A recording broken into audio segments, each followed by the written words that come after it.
Hello and welcome to episode number 58 of the Maximizing E-commerce podcast. My name is Kevin, your host, and I'm so glad that you are here. And so today we're going to be talking about pay-per-click ads. The crazy thing about pay-per-click ads, it's kind of a love-hate relationship I think we all get with spending money on advertising, is it draws us, all this, business and attention from, potential customers, and hopefully turn them into lots of paying customers profitably.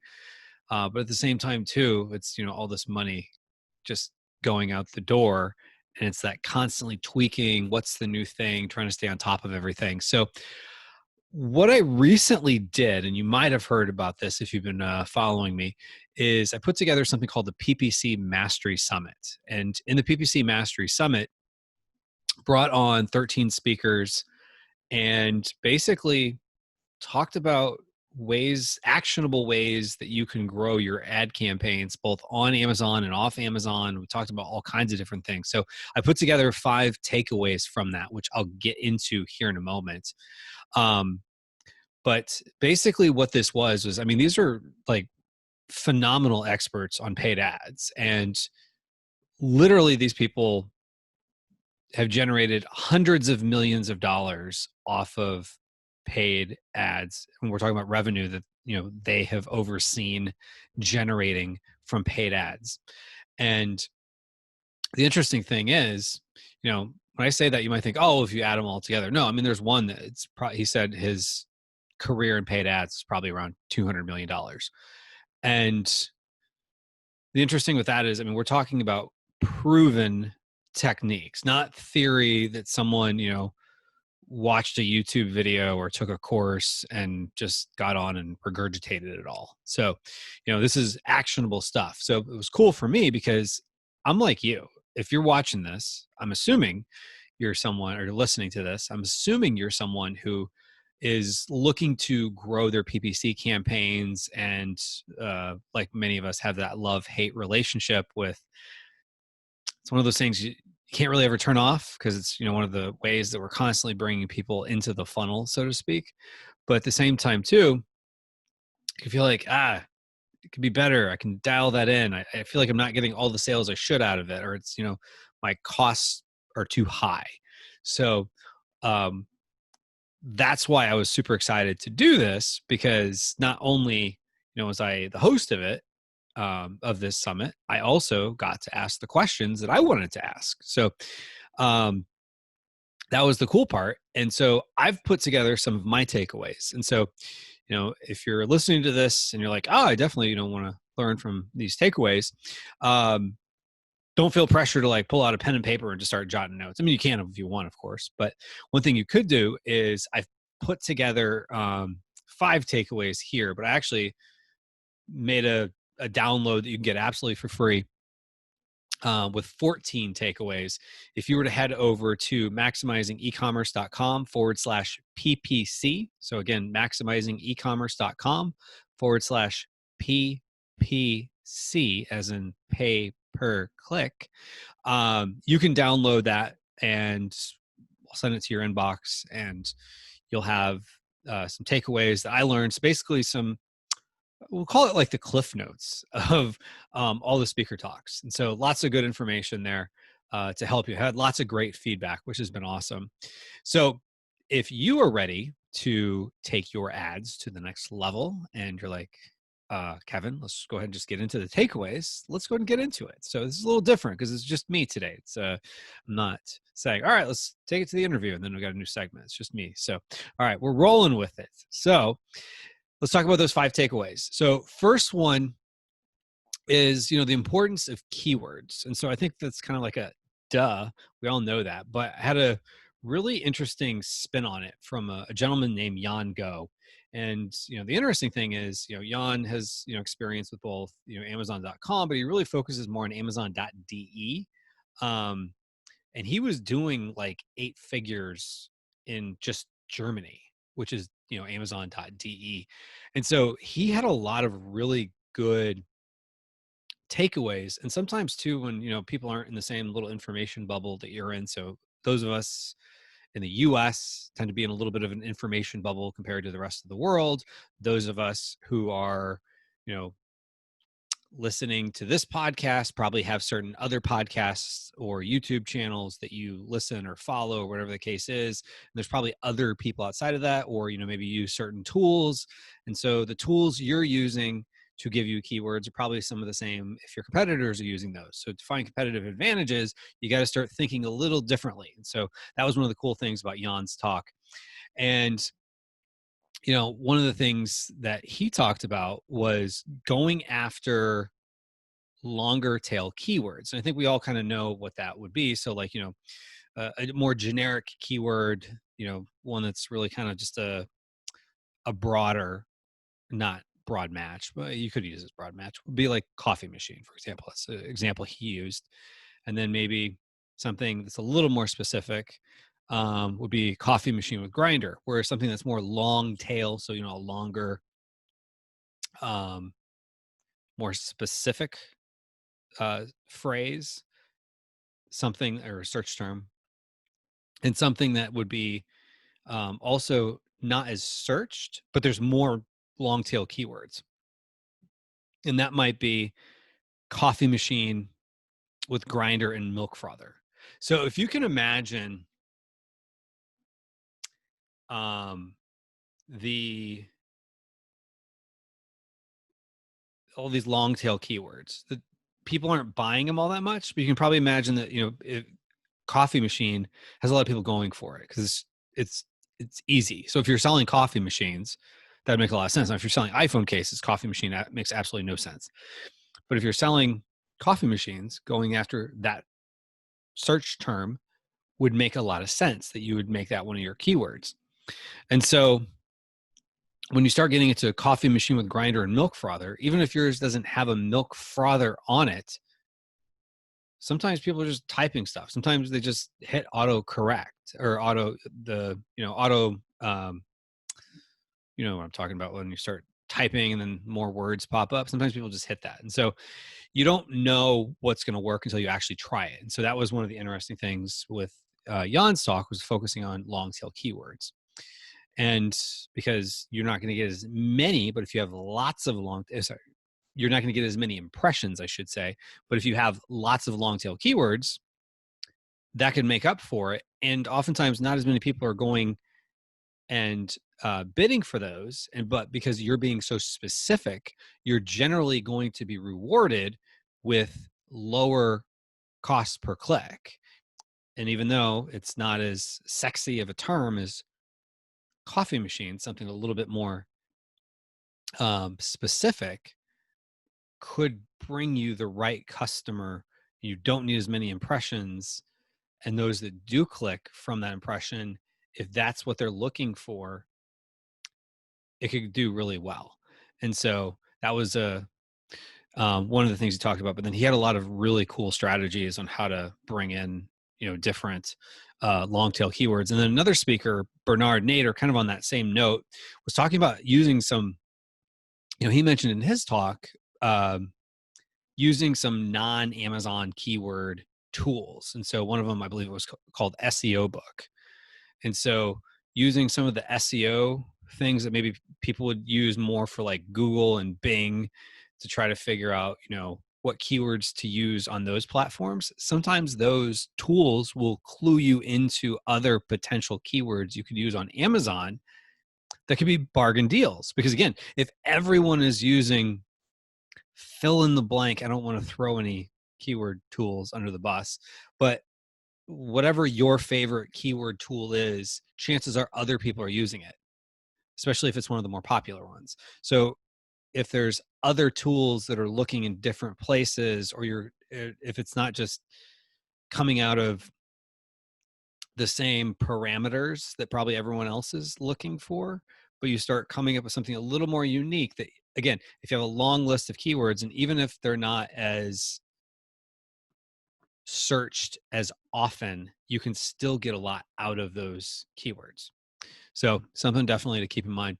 All right. So then takeaway number 2 was talking more about adjusting bids. And so I had some good discussions with Edward Ruffin from Seller Labs, as well as Michael Erickson Fasheen from Ad Badger. And basically, one of the things Michael talked about in his talk, quite a few different things, but one of the core things I kind of took away was his philosophy on bids. Now, bids is something you're constantly having to play with. It never works perfect. It's a very dynamic thing.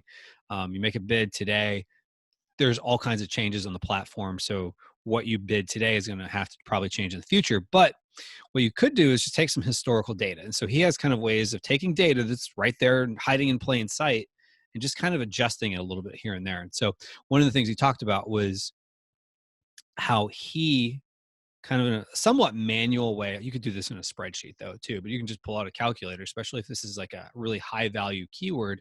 This is something you could look at when rather than just, I'm guilty of it sometimes, where I just pull a bid out of thin air.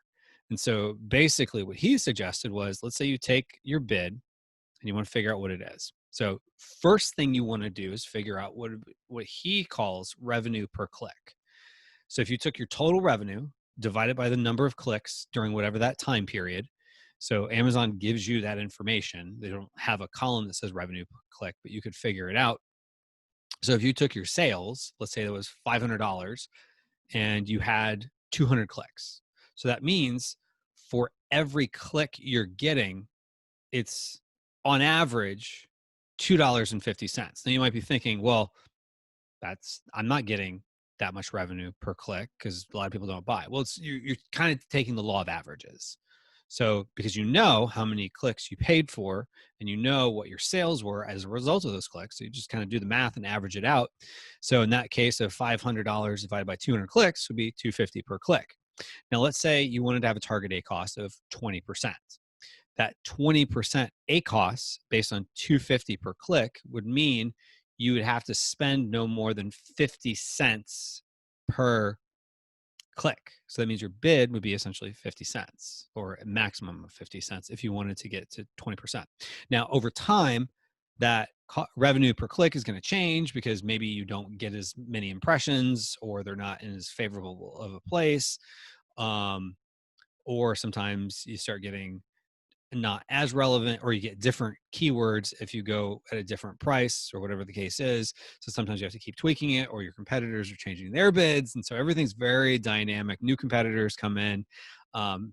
Amazon sometimes favors new campaigns, whether you have new campaigns, your competitors have new campaigns. It's all lots to work on. So bidding is one of your most powerful tools, but it's one that people don't talk about enough. And, one of the things Michael and Edward both talked about was, sometimes people, they just get frustrated and just pause stuff or they just turn it off. That's a very drastic thing to do with your campaigns. And so one of the things Edward talked about, we talked about in his talk about what to do when things go wrong. And so oftentimes things don't go the way we had hoped that they would. And so what you could do if you're trying to figure out, like, how do I get things to work a little bit better? And so something's happening outside of your control. So as I'm recording this, it's now early June 2020. And so we're still in the middle of it, but we're kind of, the dynamics changed from what it was 6 weeks ago, but the coronavirus. And so because of that pandemic, it had a huge effect on how people bought things. And so, maybe you were affected by long ship times. So at one point, people were quoted like 30 days to get something, even though it might have only taken 3 days to get it to them. They were quoting 30. They're trying to under promise, over deliver. Or you had to do FBM, or maybe you were in a case where like you just happened to be sitting on a bunch of toilet paper and you're able to sell it and it was going like crazy. And so, your bids were skyrocketing. Well, at some point things are going to somewhat normalize to whatever the quote unquote new normal is. And so while you're in the middle of it and things are changing, you got to be adjusting your bids on the fly. And so if things are going really well and all of a sudden people are searching for toilet paper like crazy, you want to make sure, because if you're selling something that all of a sudden is a super hot item, that you're not just burning money on keywords that aren't converting, because all of a sudden there's more people searching for it. And maybe their intent is a little different than it had been previously when they're searching for keywords. And so maybe they're not the right prospects. Or, when you are maybe in the thick of things and all of a sudden, you're running low on stock and you can't send stuff in, or, people are just clicking on stuff because they're bored at home. And so now all of a sudden your ACOS is going through the roof. I know that happened to a lot of people. It happened to me. So one of the things that I think we kind of get tempted to do is to just say, to heck with it, and just pause the whole thing. I'll just wait 3 weeks and see what happens.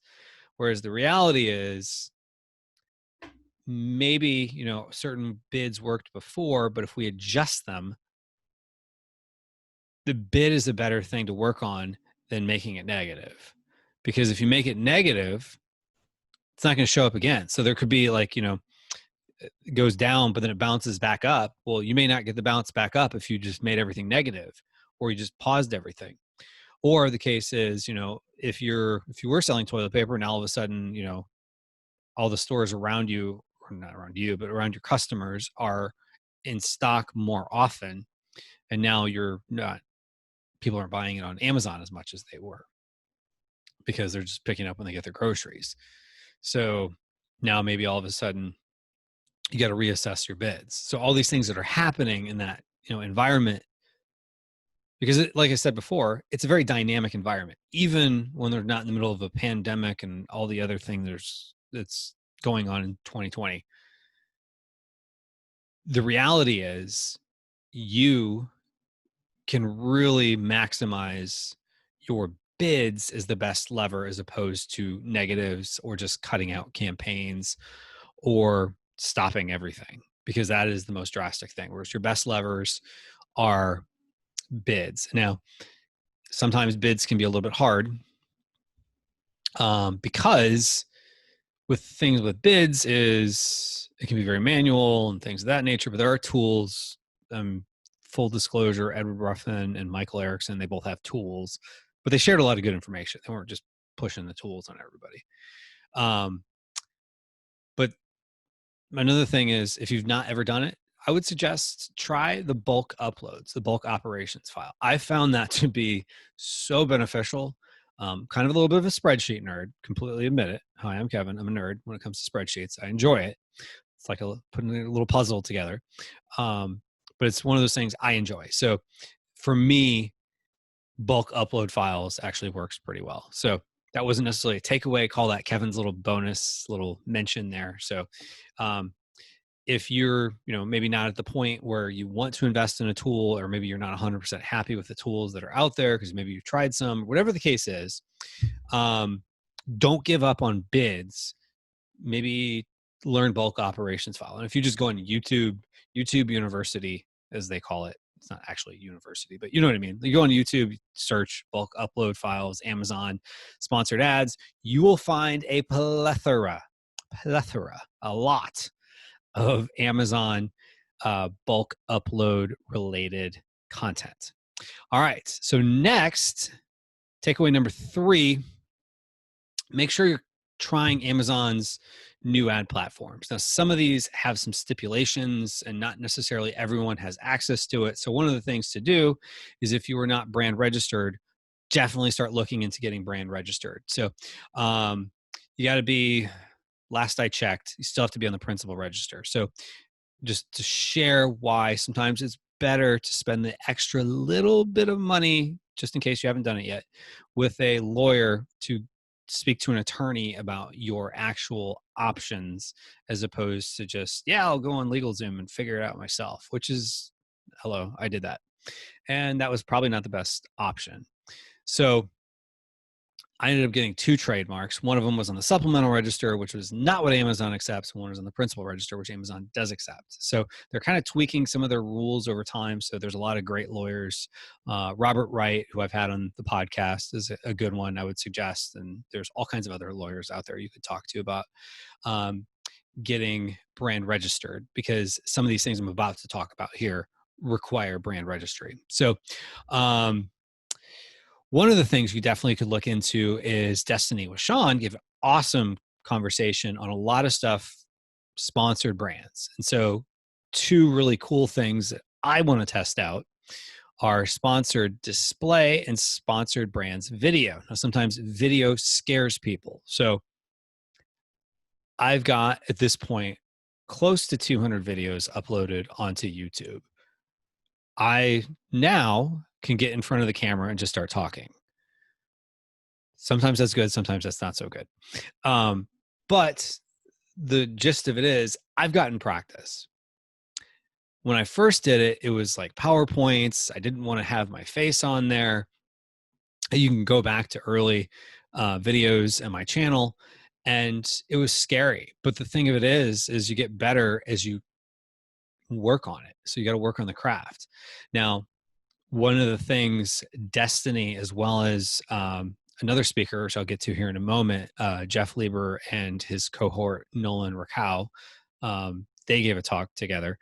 And basically what all of them shared was it's better just to have something. So if you have the money to invest in a nice professional looking video, great. If you don't, having a video that's either, shot with your iPhone or Samsung Note, I think Samsung Notes are better.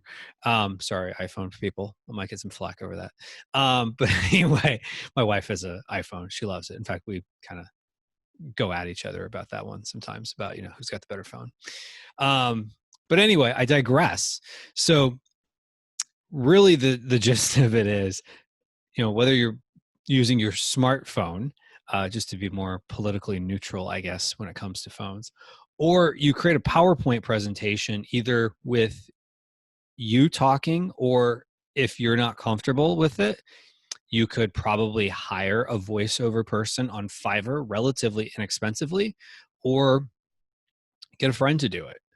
Or if you're not putting yourself on camera and you're just recording it as voiceover, you could use Loom, LOOM.com. It's free, and you can download the videos, and you can do 100% screen capture. So meaning you don't have to be on the camera, and that's free. So that's one little thing you could do, and then you could upload that. So that's definitely something to look into. And then in Jeff and Nolan's talk, they talked more about kind of creating a full funnel on Amazon with all kinds of different ways of looking at it. And they focused a little bit more. They talked a little bit about sponsored brands, but they focused more on the demand side platform, DSP, which first time I heard it, I thought it meant like display. But there's a lot of really cool stuff that you can do with DSP, like target people's interests from Amazon on other websites. Like, it's nuts. So imagine now, instead of just, people that are searching for your type of product on Amazon, you find people who might be interested in that, who are on news sites or whatever they're on. Like, they're not even in like a buying mood, but you're kind of putting your product out there in front of them. Or someone looked at your product on Amazon and you target them on other websites. And so you're starting to get into retargeting. There's a lot of cool stuff you can do. Now, one of the downsides of the demand side platform is it can be a little expensive to get started. And so I don't know if this is 100% still the case, because I've heard conflicting reports. And I think one, it's somewhat invitation, and two, you have to spend at least $35,000 in a month, in a year. I don't know. But I do know that there are some agencies such as Turnkey Product Management, who's Jeff Lieber and Nolan from his company. They can get it at a lower rate, as well as Brett Curry, who is another speaker who I'll mention here in a moment. They can get you lower minimums, because basically what they're doing is they're kind of pooling their clients' spend together for the DSP platform, which I guess is how they have it set up. Like, that's normal in the DSP world. So there's some cool stuff you can do with that. And you're getting more in the demand side platform. The reason they call it demand side is because you're creating demand, as opposed to, Amazon is very, when you think of a funnel, Amazon's bottom of the funnel. Like, people are ready to buy. Like, they don't go on there to like look around. Whereas like, Facebook ads, which we'll talk more about here in a moment, those are more to get people's attention and get them towards buying. Amazon's demand side platform is now getting away from like, just on Amazon, but now starting to target people who, maybe they buy kitchen products or whatever the case is. I'm not an expert on the targeting here, but let's say they like kitchen products, and so you have a kitchen product, and so you put it in front of people that like kitchen products. Or you have a supplement, and so people that have bought similar products to yours, you put your protein powder in front of them, or whatever the case is. Not even on Amazon. So now all of a sudden you're starting to create demand and branding. So it's cool stuff you can do there, but definitely talk to someone. I would say, unless you have, $35,000 that you can spend just to try it out, then I would definitely talk to somebody, at an agency level, and whatever the case is. All right. So then next takeaway is talking a little bit more about going off Amazon. And so I had several speakers about Google. And so the nice thing is, and talking to Ryan McDonald, who I've had on the podcast previously, one of the things he talked about is, of course, make sure you're selling on Amazon if you're not, because Amazon is just the juggernaut. I mean, yes, Google's the number one search engine, but think about your own usage of Google, or if you like Bing or Yahoo or whatever. You go on these websites and you search all kinds of things. Maybe you're doing research on a product that you want to purchase, and so Google has products for that, which we'll talk about here in a moment. Or maybe you want to know who is James Bond in Goldfinger. I think that was a James Bond movie. Or how old is X actor, or whatever the case is. These are all the types of searches we sometimes look for. Or what's the capital of Turkey? And so you look these things up, and whatever you're curious about, you look up on Google. So a lot of their traffic is completely unrelated to people buying stuff, whereas Amazon, people go because they're at least researching things they want to buy. But the nice thing is, Amazon and Google are fairly similar in the fact that people are still searching. They're both search engines. And so Amazon is just a very focused search engine. It's a buy search engine, whereas Google is a broader search engine, but people are still doing buying searches on Google's platform. So you could really be missing quite a bit. And so when you're starting to go off Amazon, whether you're driving traffic to your own Amazon store, or to your Amazon store, or your own store, I should say, you're putting together all these different pieces of the puzzle. And so one of the really cool analogy that Alana Wexler gave, who's also one of the speakers, and she's from Teach Traffic, and she gave the analogy of a puzzle. And when you do a puzzle, you usually start with like the corners, and then you go around the outsides, and then you go in. So she has pieces of the puzzle that she recommends are the corners, and they tend to be very Google related, just because Google tends to work. So when you think about your type of product, if you're getting sales on Amazon, it's because people are searching for it. And so you just got to find the way to harvest that same similar type of demand on Google. And so you can start with things like your own search terms that you use and things like that on Amazon, get into Google Shopping, which Brett Curry talked quite a bit about. There's some cool things with Google Shopping. You don't have as many levers to pull with that. They kind of act a little bit more like auto campaigns do, where it's just taking the information they assume are about your product based on your title and your bullets and your keywords, or basically whatever keywords you have in it. They don't have the same restrictions on formatting that Amazon does, but bottom line, your title and your keywords within your description / bullets. That's what Google's deciding to show your products on from your website, let's say, on Google Shopping. Unfortunately, you can't run Google Shopping ads to your Amazon store, but you can on search. And so Brett talked a little bit about search, a little bit about Google Shopping paid and Google Shopping free. Now, the thing of it is, of course, you're going to get more control when you're paying for it. So Google Shopping, the free part, he walked through examples of it in his talk, and it was like you click on, you would do the search and you click on the little shopping tab, which most of us ignore, excuse me, and then you might see some products, and then there are going to be some sponsored ones, and there may be some free ones. You could be leaving money on the table if you're not doing those sponsored ones.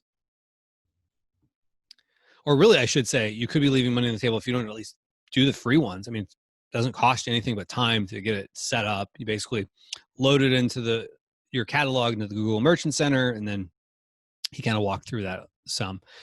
And then when you're ready to do paid on Google, it can be overwhelming because there's so many more different things you could do. Amazon's a little more restricted, especially with sponsored products. Now, when you start getting into sponsored brands, you have more things you can do, like you have to start writing the copy and things like that. So Google is like sponsored brands on steroids because there's so many things you could do. And so Bobby Pulte from Search Scientists, who is like the sister company of Ad Badger, so he works with Michael Erickson, who is the person I talked about from the beginning, talking about bid optimizations. But he has what he calls the core four. I'm sorry, Bobby, if I'm butchering it, but basically 4 campaigns that he saw the core ones that you should be running for Google for e-commerce. And so he walked through them, and it's basically a combination of search and shopping. And it's kind of a similar philosophy to what you would see in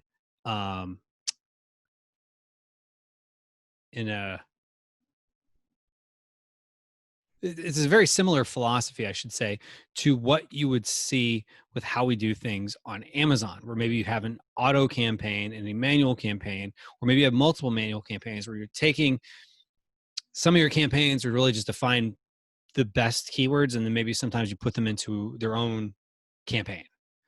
And so the winner, you might have a winner campaign. If that's the case, then you're constantly moving things back and forth. And so he's using kind of a similar strategy. The levers aren't quite the same with Google Shopping, but he kind of walks through that. And so I don't want to butcher that. So in fact, I actually put bullet points of what those 4 core campaigns were. That was one of the takeaways you could get from the downloads. If you went to maximizingecommerce.com/PPC, again, maximizingecommerce.com/PPC, if I can talk today. And you can download, like I said earlier, it's got 14 takeaways from that, something from each speaker. And I have on that his 4 core campaigns. So that way, at least it's kind of bullet points of what those 4 campaigns are, because I'm not an expert on Google. I'm still learning. So, all right. So then takeaway number 5 is, when does Facebook make sense? Because everybody always talks about Facebook ads, Facebook. Maybe it makes sense. Maybe it doesn't. So it kind of is a little bit more like the DSP platform. Kind of, I was explaining DSP versus sponsored products and things of that nature. Because what DSP is, instead of, being on Amazon where it's kind of going out and trying to find people and bringing them in, at least creating awareness and start to bring them in towards your products and get you some sales. Facebook operates very similar to that. And basically you're targeting people's interests. And so you're probably fairly familiar with that, which we'll get to here in a moment. But you can use Facebook both for your own store and for your Amazon listings. And so we had Chris Schaefer, who you might know from the Rock Your Brand podcast, formerly known as the Amazing Seller podcast, with our mutual friend, Scott Volker. And basically, one of the things he talked about, even though his whole talk was about selling on or getting sales on Amazon from from Facebook, he said, make sure you maximize Amazon PPC first before you even start thinking about going to Facebook, because I know a lot of times it's kind of one of those shiny object things. Yeah, Facebook is great. Facebook can be great, but it's learning a whole new platform. So if you can get everything really dialed in and optimized and scaled as best as you can on Amazon, then maybe start looking into it. So he was talking about strategies of one of the things he's a big proponent of is using bridge pages, which you might be thinking, what on earth is that? Let's say instead of, the ad says, hey, if you want this water bottle, go click here. But maybe instead it's like, hey, you can get 20% off and this free download on the best water recipes, which I guess you could put fruit and water. So that wasn't a totally bad analogy there that I just totally came up with as I was looking at a water bottle. But anyway, what I'm getting at is you have them put in like their name or their email address, whatever the case is, and then you give them a coupon code, then you send them to Amazon. So it's someone that's really more invested as opposed to think about your own usage on Facebook. I know I do this all the time. I start just scrolling through. What is that? I just start clicking stuff. Well, you don't want clickers. You want people that are action takers. And so someone who puts in their email address is taking a bigger step, and they're starting to get some inertia because they clicked on the ad and they went to the page and they put in their email address. Then maybe they copied the coupon code or wherever the case is, and then they go over. So they've gone through a few more hoops to get there. And so, yeah, you might have to pay a little more for them, but now they're valuable and you've got them on your list of customers and prospects. And so he had a lot of really good ideas for that. Then in general with list building, I also had Monica Louie from the Flourish agency, where she talked a lot about just the list building portion, because Facebook is awesome for lists, especially if you have a product that has a raving fan base type of product. Maybe it's a hobby product or something like that, or something people are constantly using. Maybe that's great. Or sometimes benign products, you can still, if you target the right person, you can maybe get them on a list. And so these are people that maybe when you have your next launch, you reach out to and say, hey, you could get this product, we've got a special, whatever the case is. So she had some really good ideas. And she really gave kind of a crash course in Facebook. And then we had Carlos Vasquez, who is known as the Miami marketer. He gave a lot of cool stories, including being on a prank call to Fidel Castro, which is total side note, but that was fascinating. He wasn't actually the one on the call, but he was like with a radio station at the time and was helping coordinate the whole thing, which I thought was very interesting. So he talks about that in his talk. That's not in any of my notes or the download or anything, but that's just a total side note.